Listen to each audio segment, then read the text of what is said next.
Will the return of Verdansk save Warzone? Well, let's take a look at that and find out. Now, the Verdansk hype has started once again, especially with a tweet from Modern Warzone this week that said, breaking, Verdansk will reportedly not be ready for Season 1, but will instead return to Warzone sometime during the midlife cycle of Black Ops 6.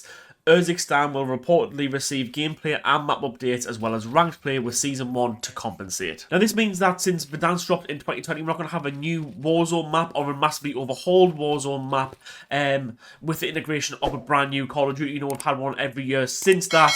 And instead we're going to get Urzikstan. Now I can't see them updating Urzikstan drastically. Urzikstan's been out since December 2023. We're now in what, June, almost July 2024, and we've had one POI change. I'm not really going to hold my breath and say that they're going to drastically overhaul Urzikstan to make it playable. Obviously when Fortnite brought back their OG map, nostalgia was a big thing, and Fortnite saw record player numbers long after it had actually, you know, the initial hype of Fortnite had died down, all because of nostalgia. So bringing back Verdansk will actually boost Warzone's player numbers. That's not like up for debate, you know, that's not a worry or anything like that. Without a shadow of a doubt, you will get a boost in player count if you were to bring back Verdansk. However, that nostalgia for that map, you got to think that map was played during a lightning, like, captured in a bottle moment of 2020. It dropped on something like March 10th, 2020. You know, by like March 23rd, March 24th, 2020, the whole world had pretty much locked down. Everyone was sat at home playing video games, you know, jumping on Warzone because it was his brand new game. That is the nostalgia that you're thinking of when you think of Verdansk. You're not thinking of the dark corners, the horrible buildings to push, the camping spots. You know, you're not thinking of like all the hackers and stuff like that. You're just thinking of that nostalgic time that you had because you couldn't do anything else. You could literally play video games and sit inside and watch TV, and that was it. So yes, there is a nostalgia element there. However, I think that when you bring Verdansk back, probably in now 2025, you're not going to have that same nostalgia element as we did 5 years ago. Now, not bringing Verdansk back at the time of Black Ops 6's integration with Warzone could actually be a big mistake and backfire on Activision and Call of Duty a little bit, purely because Urzikstan isn't this sort of all-singing, all-dancing map. It's actually quite boring for the most part. You know, I've already mentioned that it's barely been updated. You know, we're starting to get some updates drip thread through now with bunkers and, you know, pop-up power plants being updated to sort of give it a new, like, look. However, for the most part, it's still a boring map. There's no hot drop. There's no sort of like, yes, you must land there. All the players land here. You know, half the lobby lands here. You fry out. You know, you get up and running very, very quickly. It's boring. It really, really is boring. It's a dull map. If you're going to keep Urzikstan and put ranked in it, it's kind of like, I don't think I'd want to play ranked all that much anymore. Like, I'm kind of over the whole ranked aspect of it. You should be giving us ranked now. You shouldn't be saying, don't worry, if you hang around long enough, you will get big map ranked. Just give us big map ranked with Season 5 in Warzone. Why wait till, like, November, December time when we're integrating Warzone? I don't get it. Bringing Verdansk back as soon as you integrate Black Ops 6 will generate a massive amount of hype. And if you get that integration absolutely spot on, which they very much need to, then you've got a hell of a chance of saving Warzone, rather than a few months down the line when people are a bit bored of Call of Duty, waiting for the next Call of Duty to come out, and that hype sort of dwindles down. You know, Verdansk captured lightning in the bottle moment in 2020. Do it again in 2024. Now, as I've already mentioned, nostalgia only gets you so far, and innovation gets you the rest of the way. So bringing Verdansk back is a good idea. However, you're going to have to innovate Warzone a little bit, and if you integrate Black Ops 6 with it, please, please, please integrate the Black Ops 6 movement that is coming. Obviously, we haven't really tried it yet, so I don't know how it's going to be like, but if I can be diving backwards, shooting my gun, if I'm diving out of a window or something like that, you know, to get away from an enemy, if I can sprint backwards, sprint to the side, you know, all these different movement mechanics that Warzone is so much crying out for since Warzone 1, give us that, and you know what, Urzikstan might not be too bad to play with for the next, like, sort of, you know, 3 or 4 months of Black Ops life cycle. You know, that might actually be not too bad if you're going to innovate it. If you're going to bring Black Ops 6 into Warzone and you give us the Black Ops 6 movement in Warzone, then we might be on to win it a little bit. It might be a bit more fun to play. However, if they don't keep the same movement that we got now and keep Urzikstan and just say there's a rank mode with about 50 new guns, that's not innovation. That's not moving forward. You know, you need to try and keep it fresh.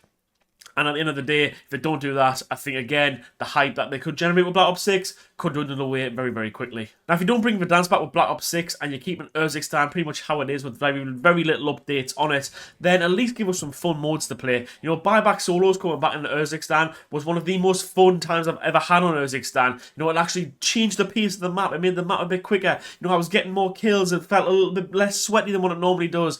And it was good to play. Limited time modes are great for Warzone. Maps are obviously obviously good, and having Verdansk would obviously, you know, be a great map for Warzone to be back on. But give us limited time modes, give us the Iron Trial playlist, you know, give us like stuff like Rebirth Island, when you give us like totally normal Rebirth, or, you know, so when they do the April Fool's playlist, or when they totally change the map for stuff like the Halloween events, stuff like that. Give us that in Warzone. Warzone's not saved because of a map and with little updates to it. Warzone is saved by engaging a player base and, you know, making it fun for a change. You know, make the meta like sort of open-ended rather than right now what we've got the Kar 98, which nothing can compete with. Balance weapons properly.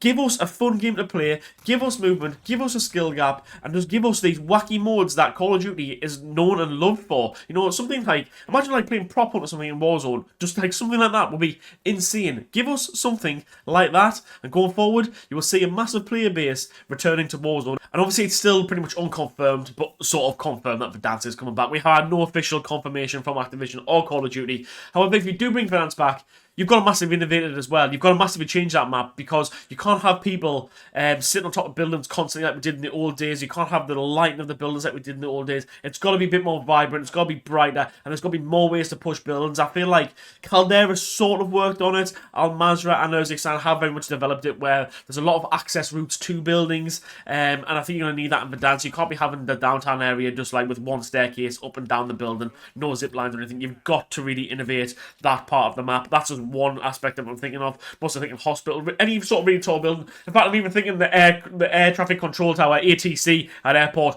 That needs revamping totally as well. You're going to have to massively revamp all of these parts of the map to make Verdansk playable for a 2024-2025 Warzone audience. It's not the same audience now that we had back in 2020. It's very much a more hardcore fan base than the casual fan base that we've had back in the day. So if you are going to bring Verdansk back, yes, the Sergeant get you somewhere. Yes, you know, I think the player base will return. However, you've got to innovate that map as well. So will Verdansk save Warzone? Yes, because it's a map that everyone loves. However, the problem is that if you bring Verdansk back for a short while, and then there's reportedly another big map coming in fall of 2025. Verdansk is only going to be in the game for, what, 6 to 8 months at best? And that's not going to satisfy a player base, I don't think. So you're going to have to find a way to maintain Verdansk all the way through. Kind of like what we have right now with sort of Rebirth Island, you know. We're getting the Rebirth playlist updates as we go. Sort of, you know, solos, duos and trios are kind of on a rotational playlist. We might get an experimental quads playlist. Right now I think we've got like Pop of Power, sort of limited time mode. But then we also consistently have a Rebirth Quads playlist. I think they would have to do that with Verdansk as well. I don't think they could just give us Verdansk one day, let's have it for 6 months and say, right, that's going again, we're taking that back out. I think you'd have to leave it in the game, which is going to be a bit of a worry, because it means that they never might be able to fully live out of, you know, Verdansk's shadow. Same as how sort of Resurgence modes can't really live out of Rebirth Island shadow as well. Rebirth Island is obviously the most dominant map. Verdansk is obviously going to be the most dominant big map. So I'll be interested to see how that plays out. So I don't think it'll save Warzone in terms of keeping it fresh, because people, one, will get bored of it. But if you, as I say, if you bring in like sort of fun modes, you know, we're talking limit time modes, you know, like sort of changes to the map, drastic changes to the map. No, I'm not just talking like little tweaks here and there. Drastic changes to the map, then Warzone could be saved by Verdansk. But only time will tell.